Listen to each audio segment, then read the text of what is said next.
नमस्कार। एसपी पटेल बधाई हूँ यूपी से। आज मैं फिर आपका स्वागत करता हूँ और आज का जो विषय रहेगा हमारा, how to success in MLM. आखिर ये इतना बड़ा बिजनेस जो वर्ल्ड का सबसे अच्छा सक्सेस रेशियो देने वाला बिजनेस, इंडिया में ये क्यों पिछड़ा है, इस पे अपने विचार रख रहा हूं। ये एक्चुअल इतना बड़ा बिजनेस तो है, परंतु है क्या, मैं आपको एक एग्जाम्पल के माध्यम से लेके चलता हूं। आपने सुना होगा कौन बनेगा करोड़पति। कौन? केबीसी में एक बिहार के थे सज्जन सुशील कुमार जी, 5 करोड़ रुपए जीते। 5 करोड़ रुपए जीते। क्या वो एलिटेट थे? नो, पढ़े लिखे थे,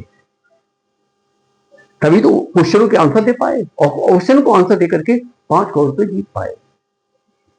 यस, परंतु हुआ क्या उनके साथ में, 2 साल जब तक बीती तब तक वो बैंक करप्ट हो चुके थे, दिवालिया हो चुके थे। घर उनका बिक गया था, वाइफ उनकी घर छोड़ करके चली गई।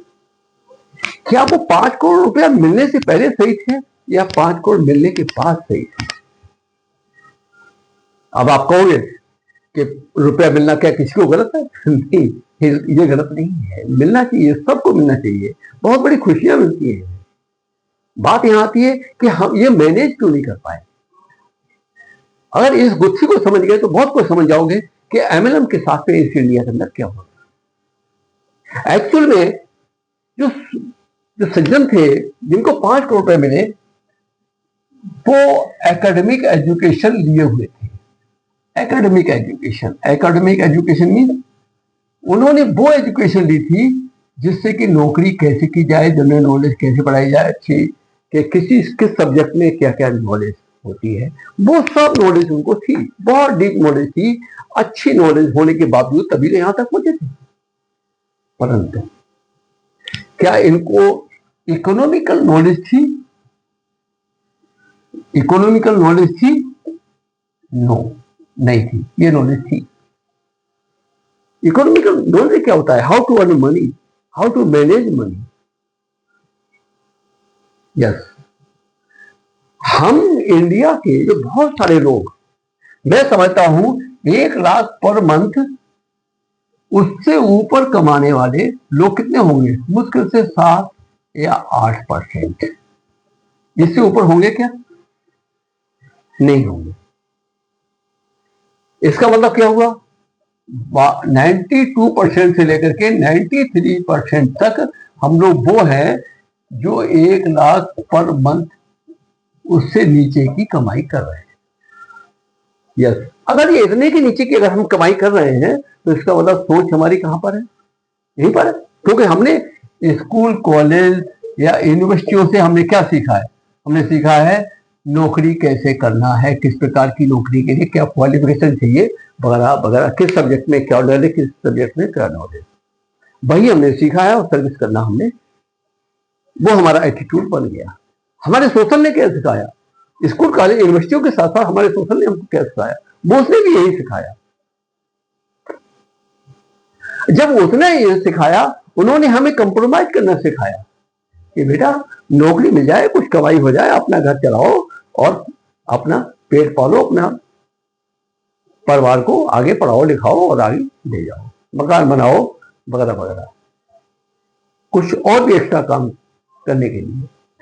क्या हमको हमारा स्कूल, कॉलेज, यूनिवर्सिटियों की एजुकेशन प्लस हमारे सोशल की नॉलेज क्या हमको ये सिखाती है कि हमको बिजनेसमैन कैसे बनना है, मनी मैनेजमेंट क्या है, टाइम मैनेजमेंट क्या है? क्या ये हमको सिखाती है? क्या इकोनॉमिकल नॉलेज हमको होती है? नहीं होती है। अगर इकोनॉमिकल नॉलेज नहीं होती है तो हम कहां पहुंच गए? हम पहुंच गए सीधे सीधे नौकरी करने के एटीट्यूड पर। अगर वो एटीट्यूड अगर हमारा बन चुका है तो क्या उस एटीट्यूड से बिजनेस हो सकती है? नहीं हो सकती है। बर्ड का एक और सर्वे है कि किसी को भी लॉटरी से या कहीं भी बिना मेहनत के अगर पैसा किसी को मिला है, कहीं से भी पैसा मिला है किसी को भी लॉटरी या कहीं से भी, तो अगले आने वाले 5 साल के अंदर उसमें से 80% लोग वापस वहीं पहुंच गए जहां पर वो पहले थे, और सिर्फ 20% लोग ऐसे निकलते हैं जो उस पैसे को सही सदुपयोग कर पाते हैं और वो आगे ग्रो कर जाते हैं। ये बर्ड का भी सर्वे यही कहता है।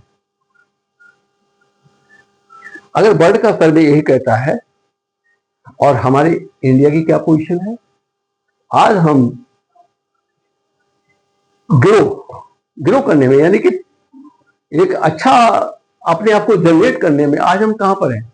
चाइना हमसे 2 साल बाद आजाद हुआ, हमसे टेक्नोलॉजी में कितना एडवांस हो गया। मुझे दूसरे देश की बड़ाई नहीं करनी चाहिए, मैं ये नहीं कहता कि हमारे देश के लोग इरिटेट हैं, मैं ये नहीं कहता, परंतु हाँ इतना मैं कहना चाहता हूं कि वो लोग कितने एडवांस हो गए, बहुत एडवांस हो गए। हम कहां पर अटक गए, कहीं बहुत कुछ अटके हुए हैं। हमारा मोस्टली जो आज यूथ है, युवा वर्ग है, वो कहां अटका हुआ है, नौकरी कैसे मिले। अच्छे खासे पढ़े लिखे चपरासी तक की नौकरी करने के लिए तैयार है। अगर उनको कहो कि भैया बिजनेस कर सकते हो, तुम लाखों रुपया कमा सकते हो, करोड़ों रुपया कमा सकते हो, पूरे दुनिया में घूम सकते हो, एक अच्छी से अच्छी लग्जरियस गाड़ी खरीद सकते हो, अपने हवाई जहाज भी खरीद सकते हो, पूरा जिंदगी का एंजॉय ले सकते हो, तो मैं समझता हूँ वो विश्वास नहीं करेंगे, कहेंगे नहीं भाई साहब हमें एक नौकरी मिल जाए वही सही है, सफिशिएंट हमारे लिए। अगर हमें कोई अच्छा प्लान लेके जाते हैं तो हो सकता है कि वो ज्वाइन कर जाए। क्यों ज्वाइन कर जाएंगे, हो सकता है आपको मोबिलाइज करने के लिए ज्वाइन कर जाए। और मोस्टली आदमी 2 जगह पर काम करता है, या किसी को डर होता है या किसी को लोभ आ जाता है। अगर लोभ और डर दोनों चीजें में से कोई भी चीज होता है तो ज्वाइन तो कर सकता है, परंतु क्या उसका विजन है, क्लियर है कि मुझे यहां से लाखों करोड़ मिलकर के मुझे एक अच्छी लाइफ सेटल हो जाएगी। क्या वो इस प्रकार का विजन कर पा रहा है? अगर वो विजन इस प्रकार का नहीं कर पा रहा है तो क्या नेटवर्क मार्केटिंग में उसके अंदर एक अच्छा विजन क्लियर होगा, डेवलप होगा, अच्छे सपने खड़े होंगे? नहीं होंगे। लीडरशिप खड़ी हो सकती है? नहीं होगी। वो किसी के गाइडलाइंस में काम करने को तैयार है, परंतु अपनी गाइडलाइंस में दूसरों को काम करने की उसके अंदर क्वालिटी यानी कि वो कॉन्फिडेंस भी पैदा नहीं हो पाता। फिर कैसे संभव है? मैं इसका जो मेरे हिसाब से सॉल्यूशन है, वो सॉल्यूशन ये है, किसी को एमएलएम में ज्वाइन कराने से पहले उसका एटीट्यूड चेंज किया जाए, उसका एटीट्यूड चेंज किया जाए, उसके कॉन्फिडेंस लेवल को बढ़ाया जाए, उसके ड्रीम को खड़ा किया जाए, उसको विजन कराया जाए, उसके अंदर लीडरशिप क्वालिटी डेवलप की जाए। क्योंकि ज्वाइनिंग करने का ये बिजनेस नहीं है, सिर्फ ज्वाइनिंग का करने का बिजनेस नहीं है, ये लीडरशिप डेवलप करने का बिजनेस है, ये सपनों का बिजनेस है। एटीट्यूड कैसे चेंज होगा? एटीट्यूड मोटिवेशन से चेंज नहीं होगा, क्योंकि मोटिवेशन की expiry date within week होती है। हमारे माइंड में क्या भरा हुआ है, हमारी जो हार्ड डिस्क है उसमें क्या भरा हुआ है, हमारा सबकॉन्शियस माइंड है उसमें क्या भरा हुआ है,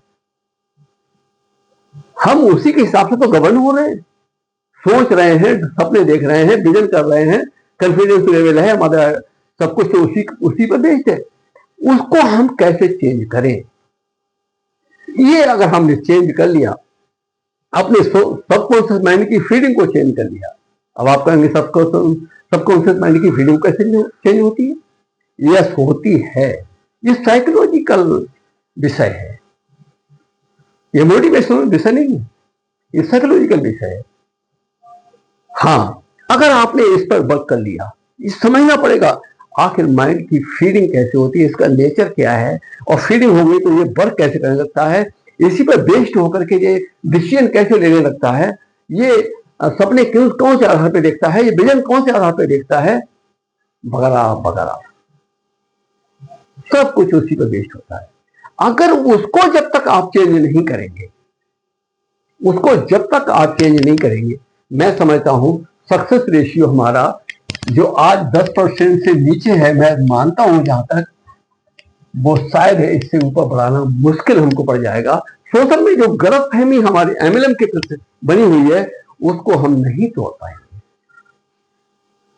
अगर हमने उसको उस काम को कर दिया। हमने उसके अंदर जो फीलिंग है उस फीलिंग को ही चेंज कर दिया। ये इतनी जल्दी नहीं हो पाएगा, कोई जादू नहीं है, परंतु होगा, होता है। मैं अपनी लाइफ में कई सारे ऐसे प्रैक्टिकल कर चुका हूं जो सीरियस से सीरियस मरीजों को विदाउट मेडिसिन स्वस्थ कर चुका हूं।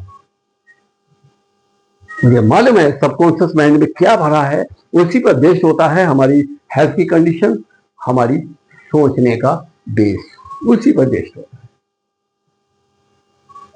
अगर उसको चेंज करने के बाद आप किसी को भी एमएलएम का प्लान दिखाइए, अगर वो तैयार है उसको ज्वाइन कराइए, आपको कुछ कहने की आवश्यकता नहीं पड़ेगी, वो आदमी खुद भागेगा, बल्कि आपसे ये कहेगा कि मुझे सपोर्ट करिए, मैं तो ये करना चाहता हूं।